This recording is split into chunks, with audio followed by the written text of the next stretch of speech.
شوال المکرم کے 6 روزے، جس کی فضیلت اہل سنت کی مین سٹریم کی کم از کم 5 کتابوں میں اور اس کے علاوہ بھی اور کتابوں میں آئی ہے۔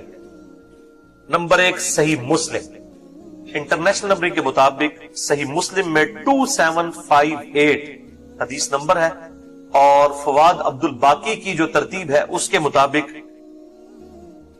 1164 نمبر ہے، 1164۔ یہ حدیث جامعہ ترمذی میں بھی موجود ہے، سنن نبی داؤد کے اندر بھی موجود ہے، سنن نسائی کے اندر بھی موجود ہے، سنن ابن ماجہ کے اندر بھی موجود ہے، صحیح ابن خزیمہ کے اندر اور کئی کتابوں کے اندر موجود ہے، اور مشکات کے اندر بھی موجود ہے انٹرنیشنل نمبر کے مطابق 2047 مشکات المصابیح میں۔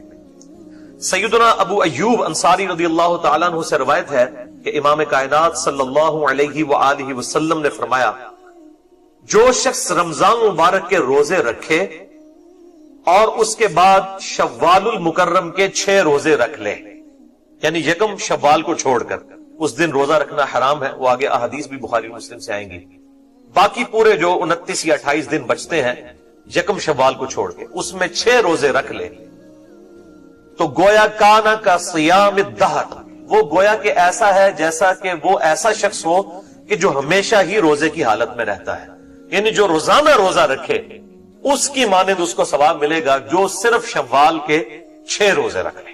الحمدللہ۔ اور اسی کی ایکسپلینیشن میں ایک حدیث ہے صحیح سند کے ساتھ، سنن ابن ماجہ میں 1715، سنن دارمی میں 1755 اور مسند احمد میں 22465، یعنی 22465۔ یہ بڑی انٹرسٹنگ حدیث ہے، اور اس حدیث کو دور حاضر کے چاروں بڑے محدثین نے صحیح کہا ہے۔ نمبر 1 شیخ البانی رحمہ اللہ تعالی، نمبر 2 شیخ زبیل زئی رحمہ اللہ تعالی، نمبر 3 شیخ شعیب ارنوت رحمہ اللہ تعالی، اور نمبر 4 شیخ حسین سلیم اسد حفظہ اللہ تعالی۔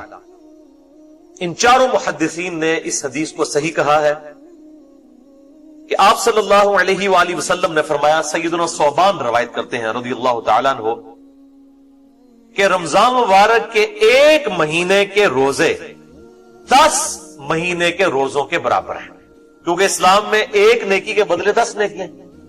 اور پھر آپ صلی اللہ علیہ وآلہ وسلم نے اپنی اس بات کی سپورٹ میں سورۃ الانعام کی آیت نمبر 160 بھی تلاوت فرمائی، اعوذ باللہ من الشیطان الرجیم، بسم اللہ الرحمن الرحیم، من جاء بالحسنۃ فلہ عشر امثالها، جو کوئی ہمارے حضور 1 نیکی لے کر آیا تو ہم اس کو 10 گنا کر کے لوٹائیں گے، 1 نیکی 10 کے برابر۔ جیسا کہ بخاری مسلم میں آتا ہے کہ نمازیں الٹیمیٹلی جب 5 رہ گئی تو اللہ تعالیٰ نے فرمایا کہ ہے تو 5 لیکن ثواب 50 کا ملے گا، 10 گنا۔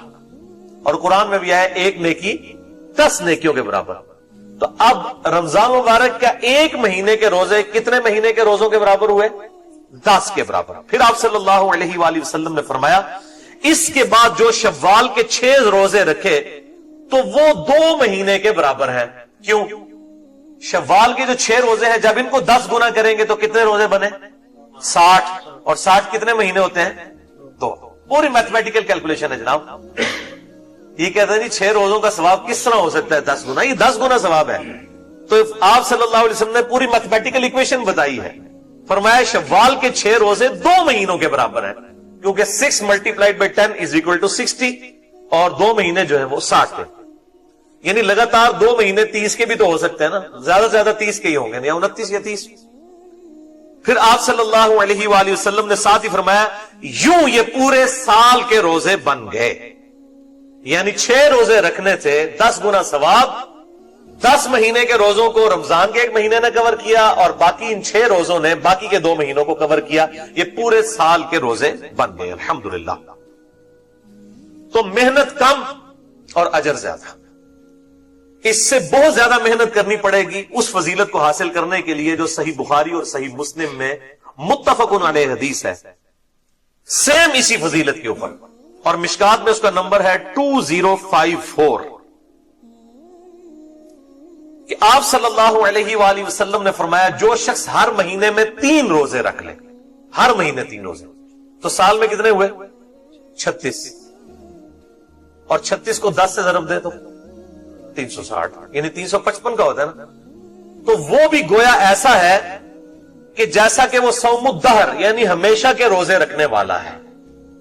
ہر مہینے میں 3 روزے، 12 تیے 36، 36 کو 10 سے ضرب دے 360 یعنی روزانہ گویا کہ اس نے روزہ رکھنا ہے. تو ہر مہینے میں 3 روزے رکھ کے بھی پورے سال کے روزوں کا ثواب ہے. اور یہ آپ کو روزے کتنے رکھنے پڑیں گے؟ 36. اور دوسری طرف صرف شوال کے 6 روزے ایک ہی مہینے کے اندر رکھ لیں، پورا سال کوئی بھی نفلی روزہ نہ رکھیں، تب بھی پورے سال کے روزوں کا ثواب ہے. سبحان اللہ وبحمدہ عدد خلقہ ورضا نفسہ وزنۃ عرشہ ومداد کلماتہ. اللہ اکبر کبیرا والحمد للہ کثیرا وسبحان اللہ بکرۃ واصیلا. یہ اللہ کی رحمت کا ظہور ہے. اور آپ اس حدیث کو یاد کر لیں جو بخاری اور صحیح مسلم کے اندر موجود ہے، رحمت الہی سے ریلیٹڈ. صحیح مسلم میں انٹرنیشنل نمبر کے مطابق 6913 اور مشکات میں ہے 2301، جو ہمارے بلو کارڈ صبح شام کے اذکار والے کارڈ کے اوپر بھی ہے، کہ سیدہ جویریہ رضی اللہ تعالی عنہا وسلام اللہ علیہا ہماری ماں، اب وہ فجر کی نماز سے لے کر اشراق تک مسلسل مصلی پر بیٹھ کر عبادت کر رہی تھی. آپ صلی اللہ علیہ وآلہ وسلم گھر تشریف لائے اور آپ نے فرمایا کہ تم صبح سے ابھی تک اذکار میں مشغول ہو، اور میں نے گھر میں داخل ہونے کے بعد 4 کلمات 3 دفعہ پڑھ لیے ہیں. 4 کلمات کو 3 دفعہ پڑھا ہے اور مجھے اس سے زیادہ ثواب مل گیا ہے جتنا تم فجر سے لے کر اشراق تک بیٹھی ہوئی ہو. یہ صحیح مسلم میں کوئی سٹوری بک نہیں، صحیح مسلم 6913 اور مشکات میں 2301. پھر آپ صلی اللہ علیہ وآلہ وسلم نے فرمایا کہ وہ 4 کلمات کیا ہیں؟ سبحان اللہ وبحمدہ، اس کے ساتھ سبحان اللہ وبحمدہ عدد خلقہ ورضا نفسہ وزنۃ عرشہ ومداد کلماتہ. یہ 4 کلمات سبحان اللہ وبحمدہ کے ساتھ یہ 3 دفعہ جو پڑھ لے، اس کو فجر سے لے کر اشراق تک مسلسل بیٹھ کر عبادت کرنے کا ثواب. یہ بڑی نعمت ہے. ظاہر ہے کہ اللہ کو بھی پتا ہے کہ سارے ہی کوئی امت ویلے نہیں لے آئے، لوگ مصروف بھی ہیں، لوگوں نے اپنے کاروبار زندگی بھی کرنے ہیں، لوگوں نے اپنی جابز پہ بھی جانا ہے، ہر بندے کی اپنی اپنی مصروفیات ہیں. پھر دونوں آپشن رکھ دیے گئے ہیں. ایک وہ لوگ ہیں جو واقعی دین سے جو کھا رہے ہیں، ان کا تو کام ہے کہ وہ فجر سے لے کے اشراق تک مسجد میں بیٹھے، لوگوں کو مسائل بتائیں. علماء وہ بھی نہیں بیٹھتے اور کس نے بیٹھنا. باقی جو عوام الناس ہے جنہوں نے بیچاروں نے دن کے وقت مزدوری کرنی ہے، باقی انہوں نے اپنے معاملات کو لے کر چلنا ہے، ان کے لیے آسانیاں ہیں کہ وہ یہ سبحان اللہ وبحمدہ عدد خلقہ ورضا نفسہ وزنۃ عرشہ ومداد کلماتہ پڑھ لیں. جو دونوں کرنا چاہتا ہے چوپڑیاں نالے 2 ضرور کرے، اشراق تک بیٹھے بھی نوافل بھی پڑھے اور یہ بھی پڑھ لے تو ڈبل ثواب ہے انشاءاللہ. میرے بھائیو، یہ شوال المکرم کے جو 6 روزے ہیں، ان کی جو فضیلت پہ حدیث صحیح مسلم کی ہم نے ڈسکس کی، جو اہل سنت کی مین سٹریم کی کتب 6 میں سے بخاری کو چھوڑ کر باقی 5 کی 5 کتابوں میں ہے. صحیح مسلم، جامع ترمذی، سنن ابی داؤد، سنن نسائی، سنن ابن ماجہ، اس کے علاوہ بھی اور کتابوں کے اندر. لیکن اسی حدیث کے نہ پہنچنے کی وجہ سے امام مالک رحمہ اللہ تعالی نے شوال کے 6 روزوں کا انکار کیا ہے. اور الموطا امام مالک کے اندر انہوں نے کتاب الصیام جو چیپٹر ہے روزوں والا، اس میں سیکنڈ لاسٹ ان کا اپنا قول موجود ہے. ظاہر سند کی ضرورت نہیں، اپنی کتاب میں ان کا اپنا قول ہے کہ یہ شوال کے جو 6 روزے ہیں، یہ میں نے اہل مدینہ میں کسی کو رکھتے ہوئے نہیں پایا، اور میں اس کی کسی اصل کو نہیں سمجھتا، اور میں اس کو مکروہ سمجھتا. باقی مالکیوں نے پھر امام مالک کا بھی رد کیا جرت کر کے. امام ابن عبد البر نے الاستذکار کے اندر اور باقی کتابوں کے اندر ملتا ہے، انہوں نے خود امام مالک کا رد کیا، اپنے امام کا. اور پھر رد ظاہر بڑے احترام کے دائرے میں وہ کرتے ہیں نا، وہ پھر تعویل کرتے ہیں تاکہ بزرگ بھی بچ جائیں اور ہماری بات بھی رہ جائے. کہتے ہیں نہیں امام مالک جو کہتے تھے وہ اصل میں روزوں کو مکروہ نہیں کہتے تھے، وہ اس لیے کہتے تھے کہیں کوئی رمضان کی طرح ان روزوں کو بھی فرض نہ سمجھ لے. دیکھیں کونے کو بچوں گال کاٹ لینی. حالانکہ بالکل الموطا امام مالک میں کلیئر کٹ امام مالک کی جو لینگویج ہے وہ بتا رہی ہے کہ وہ ان روزوں کو مکروہ سمجھتے تھے، اور یہ کوئی عیب والی بات نہیں ہے، ان تک حدیث نہیں پہنچی ہوئی تھی. ہم یہی تو کہتے ہیں کہ بڑے بڑے اصحاب تک حدیثیں نہیں پہنچی ہیں، تو امام مالک یا امام حنیفہ رحمہم اللہ وہ کس کھیت کی مولی ہیں ایز کمپیئر ٹو صحابہ کرام علیہم رضوان کے؟ بخاری اور مسلم کی متفقن علیہ حدیث ہے، بخاری میں 1926، صحیح مسلم میں پوری ڈیٹیل ہے 2589 کنٹینیوس نمبرنگ کے مطابق. اور میں پچھلے لیکچرز میں ڈسکس بھی کر چکا کہ سیدنا ابو ہریرہ رضی اللہ تعالی عنہ آپ صلی اللہ علیہ وآلہ وسلم کی وفات کے بعد 30 سال تک فتویٰ دیتے تھے کہ جنبی شخص بغیر غسل اتارے روزہ نہیں رکھ سکتا. پھر اما عائشہ نے جب ان کو مسئلہ سمجھایا کہ بھئی نہیں، نبی صلی اللہ علیہ وسلم تو اپنی بیویوں کے ساتھ صحبت کرتے تھے اور فجر کا وقت داخل ہونے کے بعد غسل اتارا کرتے تھے اور آپ روزہ بھی رکھ لیا کرتے تھے اسی حالت میں، تو حضرت ابو ہریرہ خاموش ہو گئے، انہوں نے رجوع کر لیا. اب کوئی کہ جی ابو ہریرہ تک حدیث کیسے نہیں پہنچ سکتی، وہ تو اتنی احادیث جمع کرنے والے اور ذخیرہ احادیث میں سب سے بڑے راوی ہیں احادیث کے. بھائی اگر امام ابو ہریرہ سے کوئی حدیث چھپی رہ سکتی ہے تو امام حنیفہ اور امام مالک اس کھیت کی مولی ہیں ایز کمپیئر ٹو امام ابو ہریرہ رضی اللہ تعالیٰ عنہ علیہ السلام. میں اپنے ساتھ کمپیئر نہیں کر رہا، میں پائی انہوں نے جتیاں دی خاک دے برابر بھی نہیں، ٹھیک ہے نا جی. وہ فوراً وہ جملوں کو پکڑنا شروع کر دیتے ہیں. میں اپنے ساتھ تو کمپیریزن نہیں کر رہا، میں نے تو کوئی دعویٰ ہی نہیں کیا، میں کمپیریزن کروا رہا ہوں صحابہ کرام کے ساتھ. تو ان کو بھی غلطی لگ سکتی، ویسے تو کہتے ہیں جناب غلطی لگ سکتی ہے، معصوم نہیں مانتے، لیکن جب ہم کو غلطی نکالیں تو فوراً ہی انڈائریکٹلی معصومیت کلیم کرنا شروع کر دیتے. تو امام مالک کا بھی قول اس حوالے سے بالکل مردود ہے صحیح احادیث کی روشنی میں، صحابہ کرام کے فتاوی کی روشنی میں. اور امام ابو حنیفہ رحمہ اللہ کی طرف بھی ایک منسوب قول ان کی تمام فقہ کی بنیادی کتابوں کے اندر، چاہے وہ فتاوی عالمگیری ہو، الموطا امام محمد ہو، ہدایہ ہو، باقی کتابوں میں تواتر کے ساتھ امام ابو حنیفہ رحمہ اللہ تعالی کا قول بھی ملتا ہے کہ وہ شوال کے 6 روزوں کو مکروہ اور بدعت سمجھتے تھے، صحیح نہیں سمجھتے تھے. اور ظاہر ہے کہ جب وہ صحیح نہیں سمجھتے تھے تو پیچھے ان کے روحانی اولاد بھی موجود ہے جو ان کی غلطیوں کا دفاع کرے گی، چاہے ان کو آپ صلی اللہ علیہ وآلہ وسلم کی صحیح احادیث کا انکار کرنا پڑے، ان کو کوئی شرم اور حیا نہیں آئے گی. وہ ویسے تو کہیں گے نہیں جی نہیں، ہم تو اماموں کو نبی کے نیچے ہی مانتے ہیں، لیکن جب نبی ورسز کوئی امام آ جاتا ہے، امام کا قول جو ان کے بزرگوں نے نقل کیا ہوا ہے، وہ پھر کہتے ہیں نہیں جی نہیں، ہمارے امام کو کیسے غلطی لگ سکتی ہے. ان سے پوچھیں اگر حضرت ابو ہریرہ کو غلطی لگ سکتی ہے، امام ابو ہریرہ کو غلطی لگ سکتی ہے، تو امام ابو حنیفہ اور امام مالک رحمہم اللہ اجمعین وعلیہم السلام ان کو غلطی نہیں لگ سکتی. یہ زر ولی صاحب بڑے مشہور ہیں عجیب و غریب اوٹ پٹانگ باتیں کرنے پر، اور یہ وہی مفتی صاحب ہیں جن کی جب میں نے کلاس لی تھی فل بدی، تو وہ ویڈیو جو ہے وہ لاکھوں تک نہیں پہنچی ہے، وہ ملینز آف پیپل تک پہنچی، millions of people with in 1 week. جو عبدالستار خان عیدی صاحب کے اوپر انہوں نے کمنٹس پاس کیے تھے، اس کے جواب پہ آپ بلکہ لکھیں نا عبدالستار عیدی، مفتی زر ولی اور انجینئر محمد علی مرزا، یا وہ عبدالستار عیدی یا مفتی زر ولی لکھے تو نال انجینئر ستال ہی کھل جان گے، کیونکہ وہ کلپ بھی کتنے لوگوں نے دیکھا ہوا ہے یوٹیوب کے اوپر، پھر اور کئی اور چینلز کے اوپر بھی وہ اپلوڈ کیا گیا، واٹس ایپ کے ذریعے لاکھوں لوگوں تک وہ الحمدللہ کلپ پہنچا، وہ وائرل ویڈیو تھی.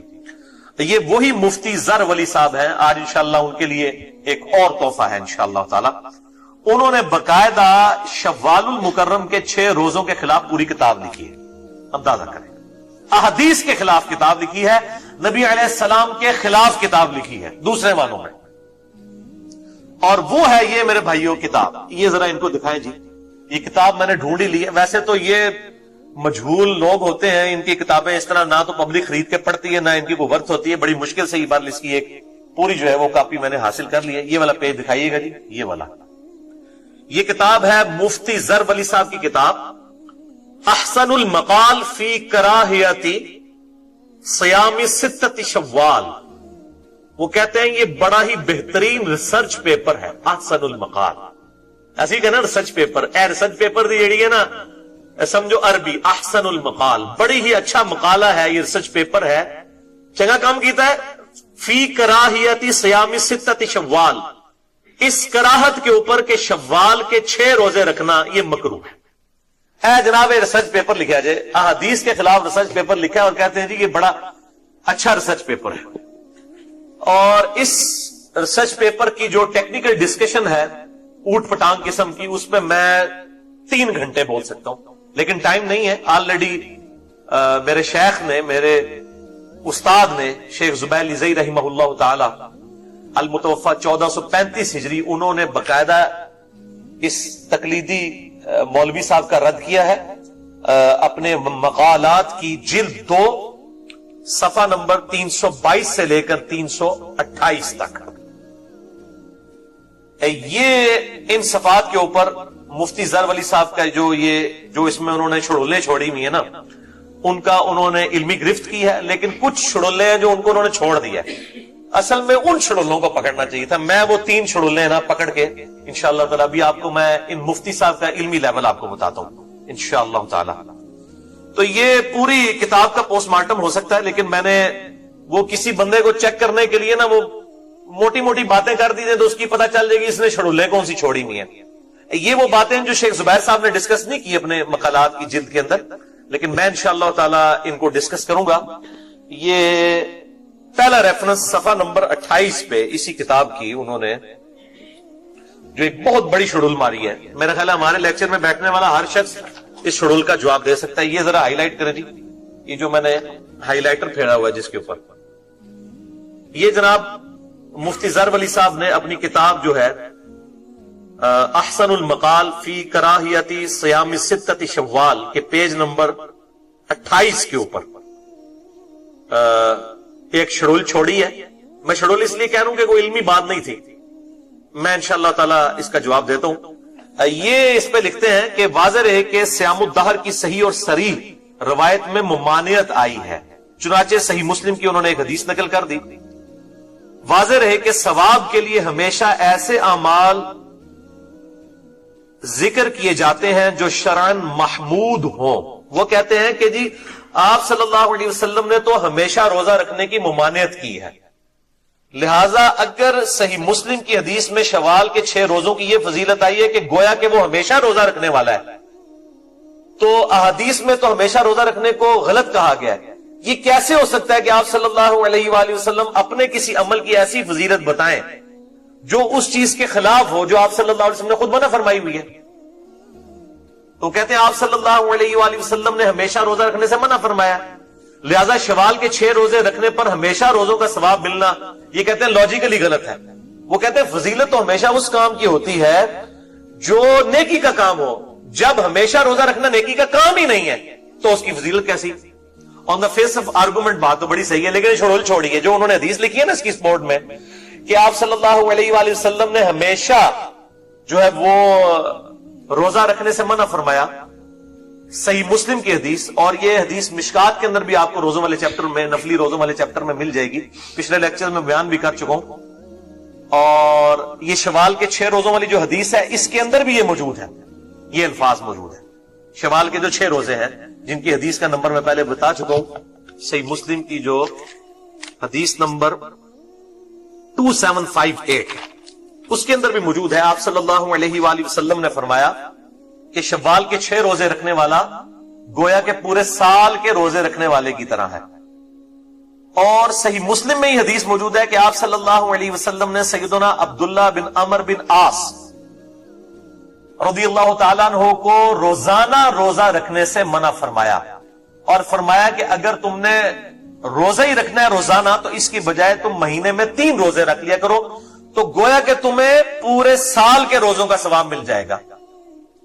تو اس میں بھی الفاظ ہے کہ ہمیشہ روزہ رکھنے کا ثواب ملے گا، یعنی جو مہینے میں 3 روزے رکھ لے ایام 20 کے 13 14 15 یا اس کے علاوہ بھی 3 رکھ سکتا ہے پورے مہینے میں سکیٹرڈ، میں پچھلے لیکچرز میں ڈسکس کر چکا ہوں. تو گویا وہ پورے سال کے روزے رکھنے کے مترادف ہے. تو یہ حدیث انہوں نے پوری نہیں نقل کی.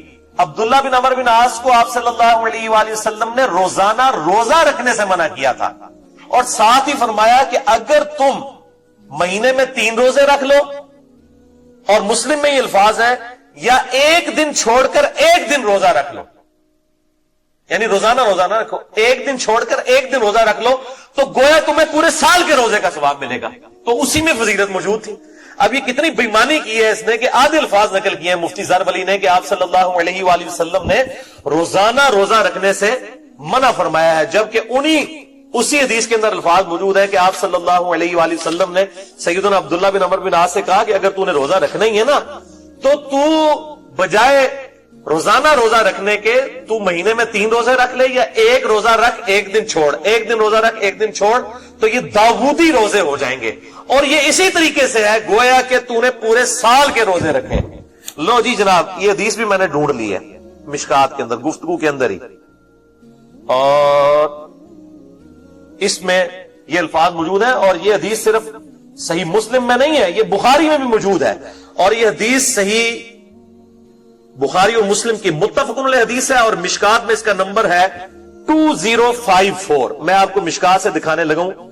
یہ جو اس نے ظلم کیا نا کہ جی آپ صلی اللہ علیہ وسلم نے پورا ہمیشہ روزہ رکھنے سے منع فرمایا ہے، تو یہ الفاظ بھی موجود ہے کہ جس شخص نے مہینے میں 3 روزے رکھے اس نے گویا پورے سال کے روزے رکھے، اور آپ صلی اللہ علیہ وسلم نے اینڈ پہ اجازت بھی دے دی روزانہ روزہ نہ رکھا جائے لیکن ایک دن چھوڑ کے ایک دن۔ یہ ذرا ہائی لائٹ کر دیں جی کیمرے میں، چونکہ علماء کرام نے بھی دیکھنا ہے اور علماء کرائم نے بھی دیکھنا ہے، مجرم علماء نے بھی اور عزت والے علماء نے بھی یہ میرا کلپ انشاءاللہ دیکھنا ہے، علماء پرائم نے بھی اور علماء کرائم نے بھی۔ یہ والا پیج جہاں پہ یہ انگلی ہے اس میں آپ کو ریڈ لائنیں بھی کچھ انڈر لائن نظر آ رہی ہوں گی، یہ مشکات سے میں آپ کو یہ حدیث ڈائریکٹلی دکھا رہا ہوں۔ یہ حدیث متفق علیہ حدیث ہے بخاری اور مسلم میں، اور اسی پیج کے اینڈ پہ فٹ نوٹ کے اوپر بخاری اور مسلم کا نمبر بھی لکھا ہوا ہے۔ پیج کے اینڈ پہ وہ والا نمبر بھی ہائی لائٹ کرتے ہیں آپ، یہ لائن لگ کے اینڈ کے اوپر فٹ نوٹ کے اوپر تخریج بھی کی ہوئی ہوتی ہے، شیخ زبیر الزئی رحمہ اللہ تعالیٰ نے کی ہے۔ مشکات میں یہ حدیث موجود ہے، بخاری اور مسلم دونوں میں موجود ہے۔ اس میں تو آپ صلی اللہ علیہ وسلم نے یہ پوری حدیث ہے جو مفتی زر ولی صاحب نے آدھی حدیث لکھی کہ آپ صلی اللہ علیہ وسلم نے روزانہ روزہ رکھنے سے، ہمیشہ کے روزے رکھنے سے منع فرمایا، اور آگے یہ بھی فرمایا کہ اگر تم ایک دن چھوڑ کے ایک دن روزہ رکھ لو یا مہینے میں 3 روزے رکھ لو تو گویا تم ہمیشہ کے روزے رکھو گے۔ تو اس نے یہ جو شرول چھوڑی تھی کہ ہمیشہ کے روزہ رکھنے کی فضیلت ہو ہی نہیں سکتی، تو ہے آدھی حدیث لکھی۔ افتؤمنون ببعض الکتاب وتکفرون ببعض۔ علماء یہود کا کردار ادا کرتے ہیں ایسے علماء جو آدھی بات قرآن و حدیث سے پیش کرتے ہیں، کتاب کے کچھ حصے پر ایمان لاتے ہو، کچھ کو چھوڑ دو۔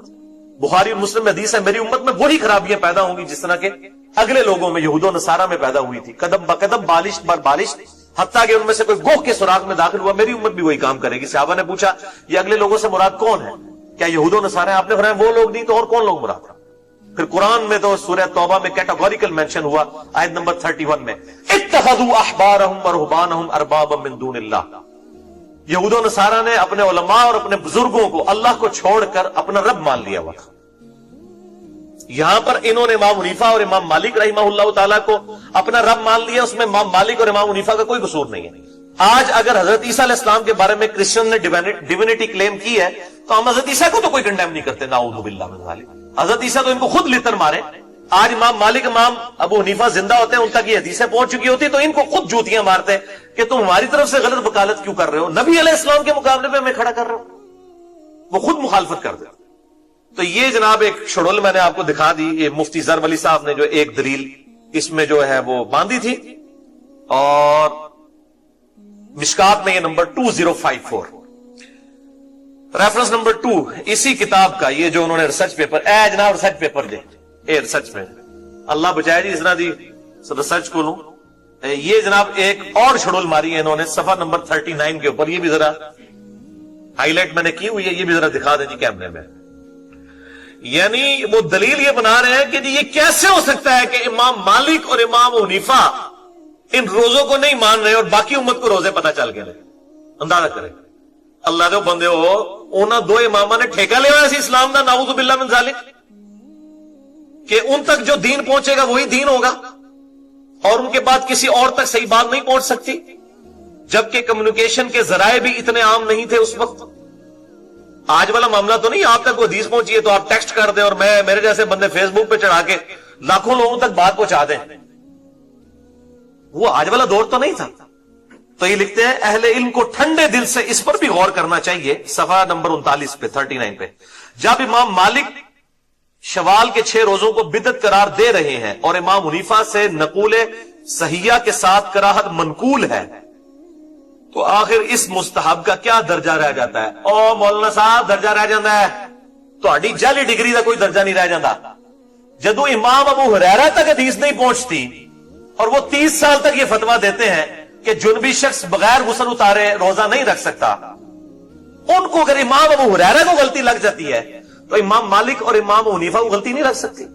میں نے بخاری اور مسلم سے بتایا نا، صحیح بخاری میں 1926 اور مسلم میں 2589 کہ حضرت ابو ہریرہ 30 سال تک آپ صلی اللہ علیہ وآلہ وسلم کی وفات کے بعد بھی یہ فتویٰ دیتے تھے کہ جس پر غسل فرض ہو جب تک غسل اتار نہ لے وہ روزہ نہیں رکھ سکتا.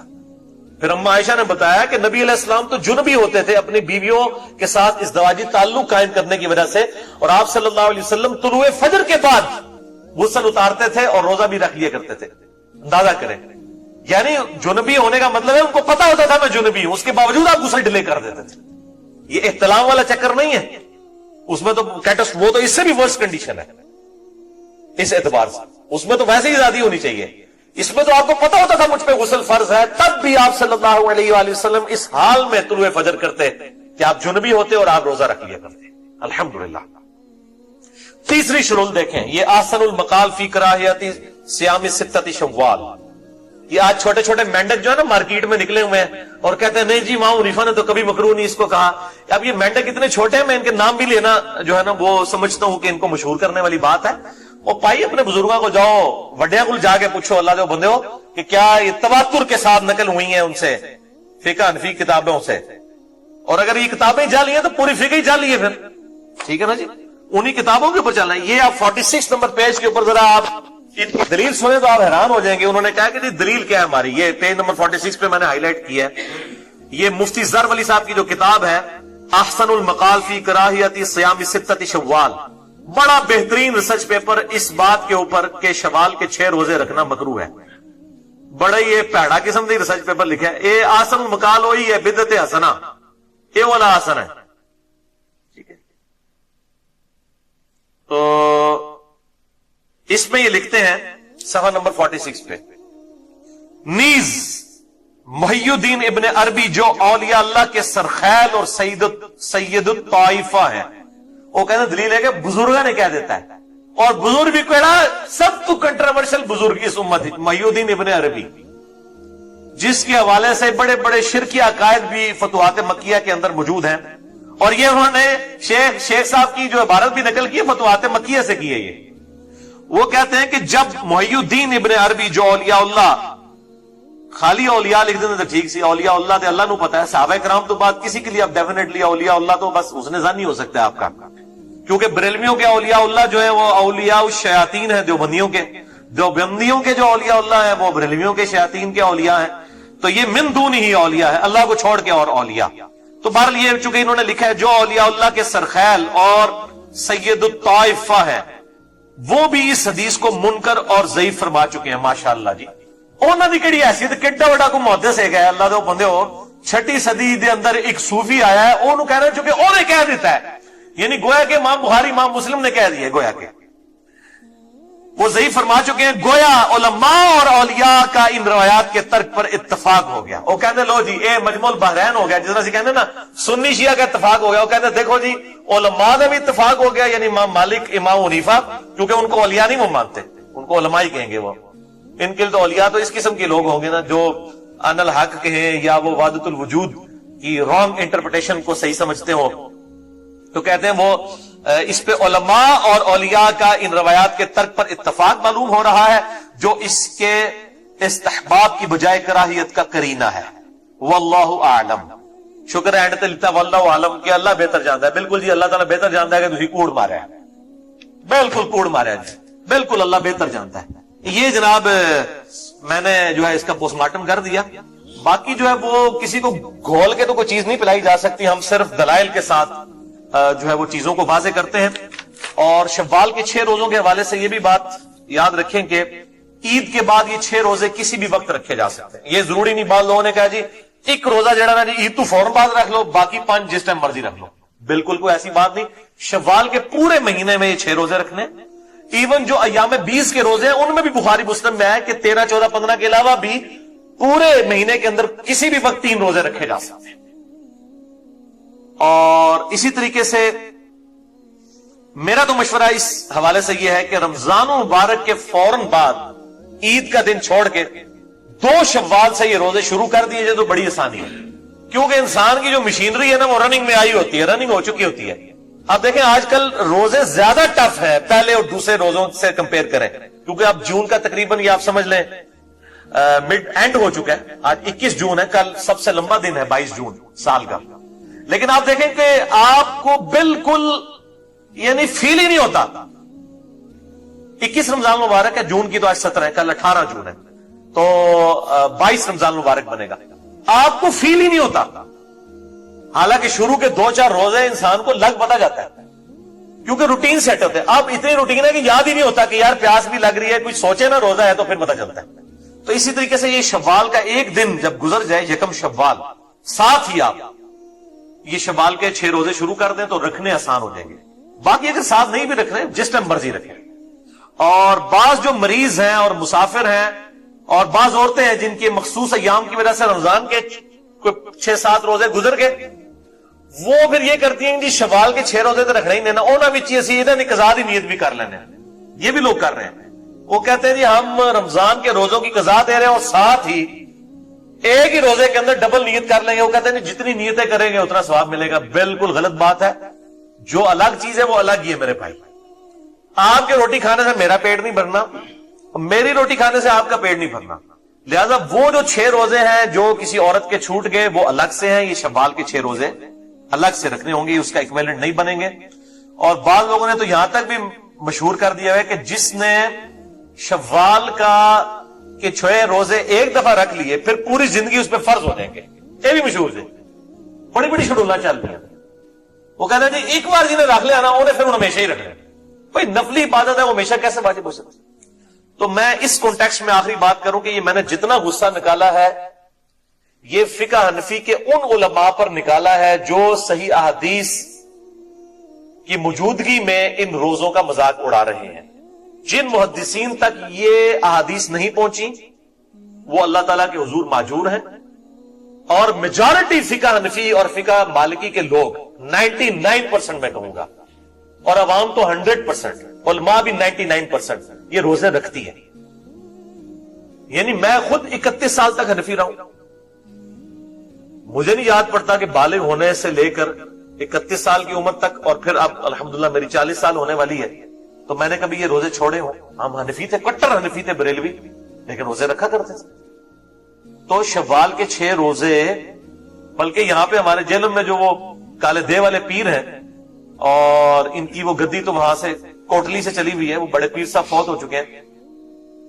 ان کے بارے میں یہ بات مشہور تھی، میں ابھی خود بھی ان کو جا کے ملا کہ وہ عید صرف اس کو ملا کرتے تھے جو شوال کے 6 روزے رکھ کے آتا تھا. تو انہوں نے عید کی ملنے کا دن رکھا ہوا تھا 7 شوال کو یا 8 شوال کو. یعنی وہ کہتے تھے کنزیکٹو 7 روزے رکھ کر پھر آگے مجھے عید میں، حالانکہ وہ کٹر حنفی بریلوی. تو یعنی یہ جو فقہ حنفی بھی چند ایک لوگ ہیں جنہوں نے یہ جرت کیا حدیث کا انکار کرنے کی. باقی جس طریقے سے مدینہ شریف کو باقی حنفیوں نے حرم مان لیا، خود حامزہ بریلوی صاحب نے باقاعدہ امام حنیفہ سے اختلاف کیا فتاوی رضویہ میں، اور ان کا میں مدینے کو حرم مانتا ہوں، بلکہ انہوں نے پوری نعت لکھی، حاجیو آؤ شہنشاہ کا روزہ دیکھو، کعبہ تو دیکھ چکے، کعبے کا کعبہ دیکھو. تو یہ اسی طریقے سے اور کئی ایک مسائل ہیں جس کے اندر انہوں نے اپنے مطلب امام کے اقوال کو چھوڑا ہے. یہ شوال کے 6 روزوں کے معاملے میں بھی ضد نہیں کرنی چاہیے. میں اینڈ پہ ریکویسٹ کروں گا. باقی میں نے اگر کوئی ہارش ورڈ استعمال کیے ہیں تو میں بار بار الفاظ استعمال کرتا ہوں کہ ان مولویوں نے میری مجھ کو نہیں کھولی پائی، انہوں نے میری بحث نہیں کھولی ہے، میری کوئی ذاتی دشمنی نہیں ہے. لیکن جو نبی صلی اللہ علیہ وآلہ وسلم کی مخالفت کرے گا تو ہم تو صرف زبان کی تلوار استعمال کر رہے ہیں. سیدنا عمر زندہ ہوتے تو سیدھا نیا میں جو تلوار کر دے، یعنی مولویوں نے گاٹے لاندے جو احادیث کے یہ مذاق اس طریقے سے اڑاتے ہیں. گزارش ہے کہ میرے بیٹے بہت نافرمان ہیں اور بہت تنگ کرتے ہیں، مہربانی کر کے کوئی دنیا میں وظیفہ نہیں ہے جی. ہاں دیکھیں، کسی کی ہڈی ٹوٹ گئی ہے اور وہ میرے پاس لے آئے کہ اس پہ دم کر. ہڈی ٹوٹی ہے تو آرتھوپیڈک کے پاس جائیں، اس کا علاج کروائیں. دم اس طرح کی چیزوں کے لیے تو نہیں ہوتے. کیا نبی الاسلام کے جب کسی صحابی کا خون نکلتا تھا تو حضور پھونک مار کے وہ خون روکتے تھے؟ نہیں. صحیح مسلم میں ہے کہ آپ علیہ السلام نے سعد ابن معاذ کو اپنے مبارک ہاتھوں سے باقاعدہ داغ لگایا تھا جب خون نہیں ان کا رک رہا تھا. حالانکہ بخاری میں حدیث ہے کہ 3 چیزوں میں شفا ہے، شہد میں، کپنگ ہجامہ پچھنے لگوانا جسے ہم کہتے ہیں اس میں، اور داغ لگوانے میں. لیکن میں اپنی امت کو داغ لگانے سے منع کرتا ہوں، یعنی داغ لگانا پسندیدہ نہیں ہے. لیکن جب خون نہیں رک رہا تھا تو نبی الاسلام نے خود داغ لگایا. اس میں تیر کا جو لوہے والا حصہ ہے یہ کوئی بھی لوہے کی چیز گرم کر کے اسے گوشت کے اس حصے پہ لگایا جاتا ہے، وہاں سے گوشت روسٹ ہو جاتا ہے اور پھر خون نکلنا بند ہو جاتا ہے. عموماً جہاں پہ رگ وغیرہ کٹ جائے نا تو اس طریقے سے کیا جاتا ہے. آج کل تو یہ ماڈرن ڈاکٹرز بھی استعمال کرتے ہیں، الیکٹرک ان کے پاس موجود ہوتے ہیں داغ دینے کے لیے. تو نبی علیہ السلام نے داغ لگا کے خون روکا. تو میں آپ کو اب کون سا ایسا وظیفہ بتا دوں، اس کا تعلق تو تربیت کے ساتھ ہے. اور اس کے بعد دعا کریں. دعا اللہم ربنا آتنا فی الدنیا حسنہ وفی الآخرۃ حسنۃ وقنا عذاب النار. بخاری مسلم میں یہ دعا آئی ہے، سورۃ البقرہ میں 201 نمبر آیت کے اندر آئی ہے.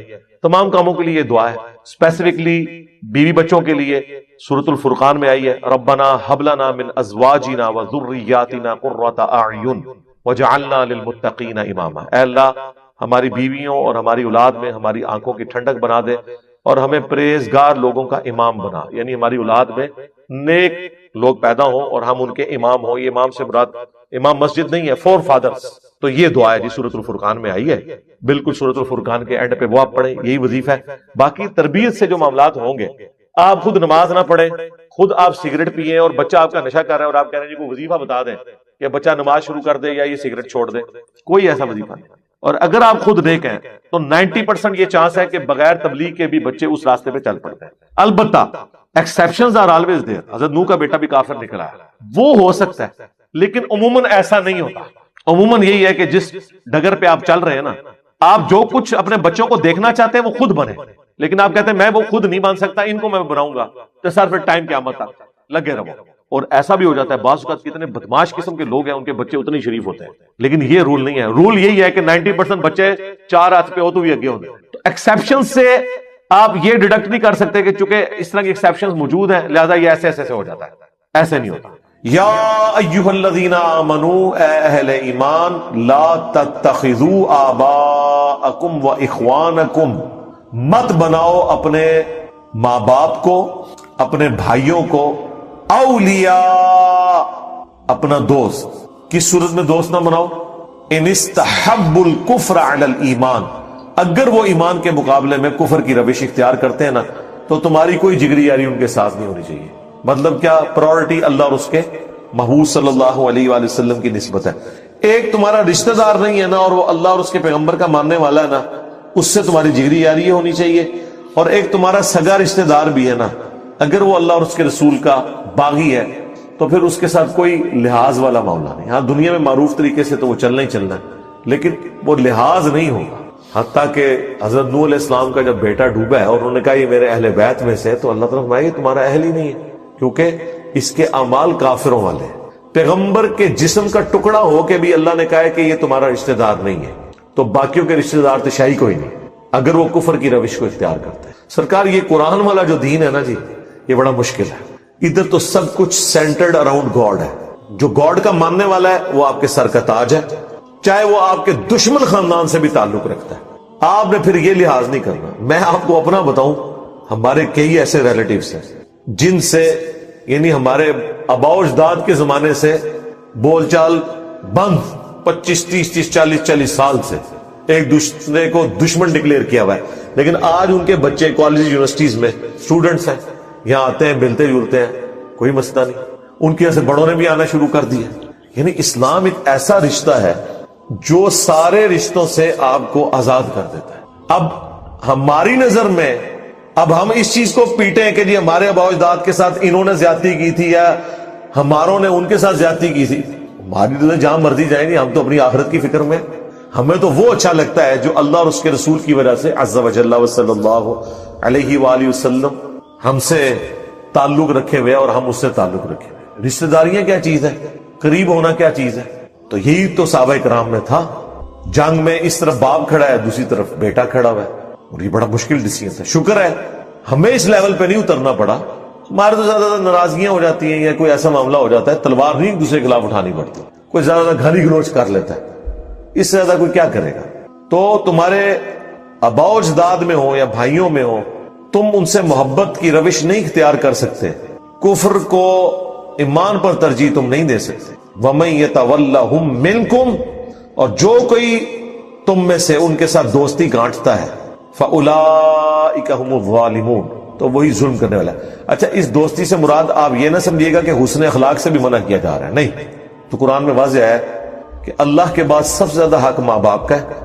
4 جگہ قرآن میں اللہ نے توحید کے فوراً بعد ماں باپ کا ذکر کیا. اور سورہ لقمان میں فرمایا کہ اگر تیرے ماں باپ تجھے ابھارے نا کہ میرے ساتھ شرک کر تو پھر تم نے ان کا کہنا نہیں ماننا، لیکن دنیا میں معروف طریقے سے چلنا ہے. یہ نہیں ہے کہ ماں باپ کافر ہیں اور بیمار ہو گئے ان کا علاج نہیں کروانا، نہیں، یہ نہیں. معروف طریقے سے چلنا ہے، حسن اخلاق سے پیش آنا ہے. جگری یاری نہیں ہے. جگری یاری آپ کی اس کے ساتھ ہوگی جو دین پہ چلنے والا ہے، جس کی نسبت اللہ اور اس کے محبوب صلی اللہ علیہ وآلہ وسلم کی وجہ سے. باقی ساری چیزیں بعد میں. اب جو کوئی یہ حرکت کرے گا تو اللہ تعالیٰ فرما رہا ہے پھر فَأُولَٰئِكَ هُمُ الظَّالِمُونَ، تو ایسے ہی لوگ ہیں پھر ظلم کرنے والے، وہ ظالم ہیں، اصل مجرم ہے اللہ کے حضور، جو اپنی رشتہ داریوں کو پہلے نمبر پر نبھا رہے ہیں اور دین اسلام کو سیکنڈ پرائرٹی پہ رکھا ہوا ہے. اچھا یہ باتیں ویسے تو بڑی آسان لگ رہی ہیں اور ہم یہ پڑھتے ہوئے سوچ رہے ہوں گے کوئی 1400 سال پرانی بات ہے، میں تو ایسا نہیں کر رہا. لیکن اگر آپ غور و تفکر کریں گے تو آپ کو بھی اندازہ ہوگا کہ مسلمانوں کی اکثریت اس رول کا خیال کوئی نہیں رکھے ہوئے. ان کے نزدیک اپنی رشتہ داریاں ٹاپ پرائرٹی کے اوپر ہیں، اپنے ماں باپ کی دشمنیاں وہ نبھا رہے ہیں. اور جی میرے ابا جی تمہیں پتہ ہے پوری زندگی انہوں نے کار بڑھے، بڑا چنگا کام کیتا نے. اچھا لوگ اپنے ابا و اجداد کی خوبیاں گنوا رہے ہوتے ہیں. وہ جی ساڈے چاچے اور سن جی بڑے غصے دے سن جی، ہوئے ہوئے ایک بار ویاہ تے گئے، وہ آگے کو کوئی بھی ہر جگہ سٹوری ہے جی، تو انہوں نے ان کو کسی ڈومیننٹ جگہ پہ نہیں بٹھایا، وہ پھر جناب اس کا آر بھی دوبارہ بڑھے. عجیب مینٹل سی تیرا چاچا. یہ فخریہ بات ہے. لوگ فخر سے اپنے ابا و اجداد کے قصے سنا رہے ہوتے ہیں اور سارے وہ تکبر بھرے ہوئے رشتے ہوتے ہیں. عاجزی والا کوئی نہیں سناتا. آج تک آپ کو کسی نے سنایا کہ ہمارے چچا جو ہیں وہ ماشاءاللہ اتنے خوش اخلاق تھے کہ فلاں موقع پہ گئے تو ان کے ساتھ ہمارے رشتہ داروں نے زیادتی کی، لیکن وہ خود معذرت کر کے اٹھے اور پوری زندگی ان کے ساتھ اس نے سلوک کرتے تھے. وہ کہتے تھے چلو وہ واقعی بلا دیا. نہیں، یہ کوئی نہیں بتائے گا. اس کو تو لوگ، مطلب میں وہ پنجابی کا لفظ نہیں بولنا چاہتا، ایسے لوگوں کو تو لوگ پھر یہ کہتے ہیں کہ یہ تو وہ ہیں. یہاں تو جو بدماش ہوتا ہے نا، جو اپنا غصہ دکھاتا ہے، اس کی لوگ تعریف کرتے ہیں. اس کے پیچھے کیا مینٹالٹی کیا ہے؟ اللہ اور اس کا رسول ٹاپ پرائرٹی نہیں ہے. ٹاپ پرائرٹی ان کی اپنی رشتہ داریاں ہیں، خاندان ہے، اپنی رسومات ہیں. ٹھیک ہے. اور اگر کوئی اس طرح روٹین سے ہٹ کے بات کرتا ہے، لوگ کہتے ہیں ہی پاگل ہے یار، انہوں کے ایک ایڑی گلا کر رہے ہیں. تو اللہ کے فضل سے ہم تو شروع سے ہی پاگل ہیں اس معاملے میں. میں اپنا آپ کو بتاؤں، اور میں تو ایک لمحے کا بھی توقف نہیں کرتا اس معاملے میں کہ اگر کسی اپنے کی طرف سے زیادتی ہے فوراً کہنا، منہ پہ کہنا کہ تیری زیادتی ہے وہ ٹھیک ہے. آپ دیکھیں وہ ماں باپ کامیاب سمجھے جاتے ہیں کہ اگر ان کی اولاد کو غلط کام کر رہا ہے نا تو وہ ماں سب سے کامیاب ماں سمجھتی ہے جو اپنے بچوں کے عیبوں پہ پردہ ڈالتی ہے اور دوسروں کے ساتھ لڑ لیتی ہے اور دلائل کی روشنی میں زہر کر دیتی ہے محلے کی عورتوں کو کہ میرا بچہ تو بے قصور ہے، قصور تیرے بچے کا ہے. آپ نے آج تک کوئی ماں دیکھی ہے کہ بچے نے شرارت کی ہو اور گھر آئے، لڑائی ہوئی ہو اور دوسرے شکایت لے کے گھر آئے اور شواہد کی بنیاد پہ اسے پتا چل جائے کہ میرے بچے کی زیادتی ہے اور وہ اپنے بچے کو ڈانٹے؟ کوئی لاکھوں میں ایک ماں ہوگی، اور اگر کوئی ہوگی تو اس کا اپنا خامد ہی سے کہے گا یہ تو پاگل ہو رہتا ہے. خامد نہ بھی کہ اس کی ساز اس کے پیچھے پڑ جائے گی، یہ تو کیا کیتا ہے. لیکن یہ نہیں پتا کہ وہ کتنی بڑی نیکی کر رہی ہے اپنی اولاد کے ساتھ. یہ ذہن میں رکھیے گا. یعنی مجھے پتا ہے کہ ہم اگر وہ غلط کام بار کر کے آ جائیں تو ہمارے ماں باپ تو ہمارا ایک لمحے کا بھی لحاظ نہیں کرتے تھے، چاہے غلطی دوسرے کی بھی وہ پھینٹی ماری لگتی تھی، اور وہ پھینٹی کام آئی ہیں. کیا کوئی صحیح حدیث ایسی ہے کہ دولت عورت کی قسمت ہے اور بچے مرد کی قسمت ہے؟ اگر عورت کا شوہر کمائی کے لیے کام نہیں کرتا تو اس کی بیوی قسمت، بیوی کی کیوں قسمت ہے؟ اس کی اپنی مردودیت ہے. بخاری اور مسلم دونوں میں حدیث ہے کہ اے نوجوانوں کے گروہ، تم میں سے جس میں استطاعت ہو وہ نکاح کرے. نکاح کرنا نگاہوں کو نیچا رکھتا ہے اور تمہاری شرمگاہ اور عفت اور عصمت کی حفاظت کا ذریعہ ہے. اور جو نکاح نہ کر سکتا ہو وہ روزے رکھ کے اپنی شہوت کو ٹھنڈا کرے. تو وہ استطاعت کیا ہے؟ شہوت اس میں پہلے ہی موجود ہے، نہ مرد نہیں ہے وہ. اور اللہ کے نبی فرما رہے ہیں کہ مرد ہو تو شادی کرو، اور مرد ہونے کے باوجود شادی نہیں کر رہے تو کس بنیاد پہ؟ استطاعت نہیں، یعنی فائنینشل یہ حالت نہیں ہے. یہاں پہ بھی لوگ جو کام نہیں کرتے وہ کہتے ہیں ویاہ کرا دو، یعنی ویاہ کرنا خود اتنا بڑا کام ہے کہ سارے کام پھر کرے گا. ایسا نہیں ہوتا. شادی وہی کرے جو اس فائنینشل سسٹم کو لے کے چل سکتا ہے. ورنہ تو جو بعد میں لڑائی اور جھگڑے ہوتے ہیں، دو خاندان آپس میں پھٹ جاتے ہیں، بہنوں میں اتنا پیار ہوتا ہے کہ بیویاں اپنے خامدوں سے لڑائی کرتی ہیں اپنی بھانجیوں اور بھتیجیوں کے بارے میں. یہ ہر گھر کی سٹوری ہے.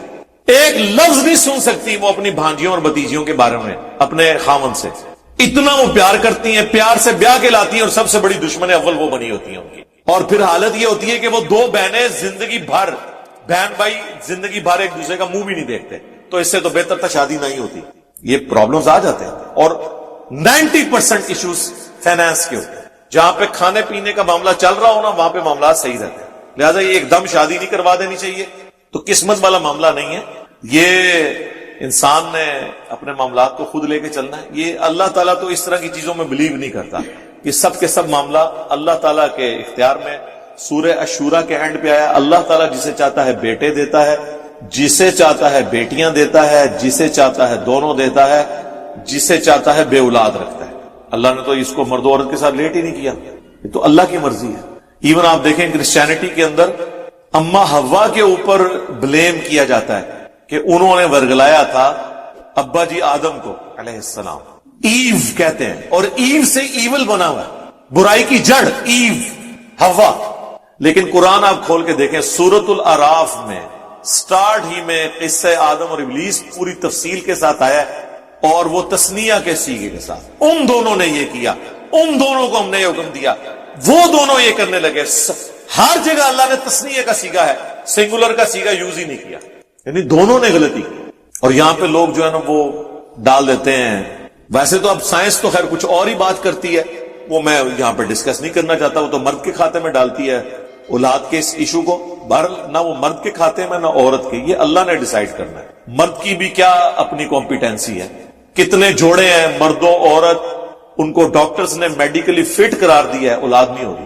15 20 سال بعض اوقات پوری زندگی اولاد نہیں ہوتی. کتنی عورتیں ہیں, عورت اور مرد بالکل ٹھیک ہے, اولاد نہیں ہوئی, طلاق ہو گئی, ان دونوں نے نئی شادیاں کی, وہاں اولاد ہوگی. کتنے کیسز اس طرح کے. تو یہ سب کچھ اللہ کے قبضے قدرت میں. اپنی غلطیوں کا وبال اللہ پہ نہ ڈالیں. مسئلہ تقدیر کو آپ یہ سمجھیں. صحیح مسلم کی کتاب القدر چیپٹر آف ڈیسٹنی کی آخری حدیث ہے. مسلم شریف میں تقدیر کا چیپٹر بڑی تفصیل سے ہے. بخاری میں کم حدیثیں ہیں, مسلم میں زیادہ ہیں. تو امام مسلم نے کتاب القدر چیپٹر, جو تقدیر کے چیپٹر کی آخری حدیث لی ہے نا, وہ اس کی ترتیب میں اس کو آخر میں اس لیے رکھا ہے کہ وہ سب کچھ کنکلوڈ ہو جائے. امام مسلم کی ذہانت کا تو میں فین ہوں, میں اتنا ذہین بندہ. انہوں نے مقدمہ لکھ کے جو ذہانت اس کو شو کی ہے, وہ ان کے ہم اثر ان کے استادوں کو بھی وہ باتیں سمجھ نہیں آئی ہیں جو آج وہی باتیں. آپ صحیح مسلم کا مقدمہ پڑھ لیں, آپ کو لگے گا کہ یہ وہی باتیں ہیں جو آج کے دور میں ہم رونا رو رہے ہیں. امام مسلم کہتے ہیں کہ وہ علماء جاہل کہلوانے کے حقدار ہیں جو ہمارے اس زمانے میں کثرت کے ساتھ حدیثیں اپنی کتابوں میں لکھ رہے ہیں. کیا صحیح حدیثیں ختم ہو گئی ہیں کہ یہ لوگ ضعیف روایتیں اپنی کتابوں میں لکھ کے امت کو فتنے میں ڈال رہے ہیں؟ تو یہ انہوں نے بریلوی دیوبندی اہل حدیث کو تو نہیں کہا. امام مسلم کے زمانے میں کس نے کثرت کے ساتھ اپنی کتاب میں حدیثیں جمع کی؟ امام مسلم نے انہیں کنڈیم کیا اتنے سخت الفاظ میں, لیکن عقل مندی کی نام نہیں لیا. ان کا یہ کیا کام ڈالنے لگے ہو.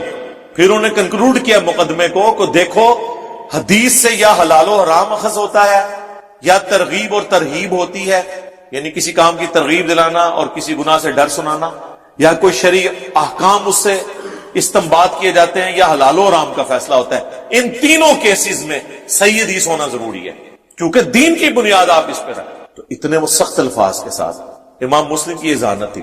تو کتاب القدر چیپٹر میں آخری حدیث لے کے آئے ہیں تقدیر کے چیپٹر میں کہ حضرت ابو ہریرہ کہتے ہیں مجھے نبی علیہ السلام نے یہ وصیت کی تھی. یہ حدیث آپ کو صبر اور توکل والے چیپٹر میں مل جائے گی, مشکات میں بھی مسلم کے حوالے سے. اے ابو ہریرہ, جو چیز تمہیں نفع دے, یعنی دنیا میں جو چیز نفع دینے والی ہے بشرطے کہ وہ حلال ہو, اس کو حاصل کرنے کی کوشش کرنا, سستی نہ کرنا, کاہلی نہ کرنا, اور اللہ سے مدد طلب کرنا. پھر بھی اگر رزلٹ تمہارے خلاف آئے تو کبھی یہ نہ کہنا کہ میں یہ کر لیتا تو یہ ہو جاتا, میں وہ کر لیتا تو وہ ہو جاتا, اگر مگر شیطان کا دروازہ کھول دیتا ہے.